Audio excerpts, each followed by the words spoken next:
Et Védrine dit on ne peut pas faire de parallèle entre l'Europe de l'Est et ce qui se passe au Maghreb, parce qu'il y a des pays où il n'y a absolument pas de tradition démocratique, et puis en plus il y a l'islam, je suis désolé. On peut dire que la démocratie marche dans les pays arabes, avec l'islam. Jusqu'en 1789, la démocratie ne reconnaît pas les Jusqu'en 1789, il n'y avait pas de tradition démocratique en France.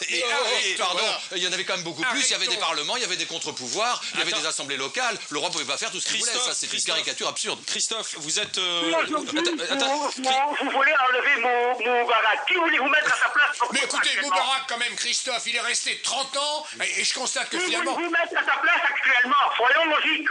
Comment? Qui voulez-vous mettre à sa place? Vous m'avez dit que le maintenant ministre des Affaires étrangères pouvait être un bon candidat. On pourrait déjà, à la limite, il y a un nouveau Premier ministre qui est un militaire qui est nommé, et peut-être le ministre des Affaires étrangères. Christophe, merci d'avoir été avec nous. Non, mais je vais rebondir sur ce qu'a dit Alexis là à l'instant. Et puis un gouvernement d'union nationale avec El Baradei. Écoute, Alexis a dit, oui, qu'est-ce que vous voulez mettre? Il y a l'islam. C'est ce qu'a dit Alexis Brézé. C'est l'islam qui fait peur. Oui, c'est ça. En fait, c'est l'islam. Non, on revient il y a l'islam des Lumières et il y a l'islam fondamentaliste. Enfin, et donc pour Alexis Brézé, en fait, le seul islam possible dans ces pays, c'est l'islam fondamentaliste. Moi, je regarde ce qu'il y a. On revient toujours à la même histoire. Turquie.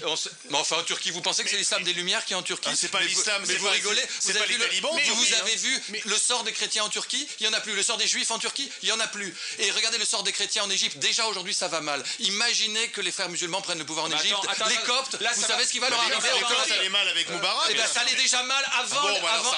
Eh ben ça n'a pas rien à voir. Ça sera pire. Ça sera pire. La Turquie est totalement inexacte. Il y a des élections libres, mais ça c'est réel. Elles sont surveillées.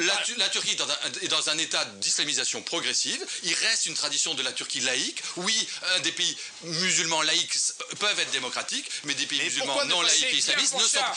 L'islam ne reconnaît pas la démocratie. Je n'invente rien. On peut la différence entre les gens qui pensent que si tout allait bien demain, oui, moi j'en rêve comme vous. Vous êtes des rêveurs, c'est formidable. Il faut regarder la vérité. Vous vous arrêtez un instant. Regardez ce qui se passe en Algérie.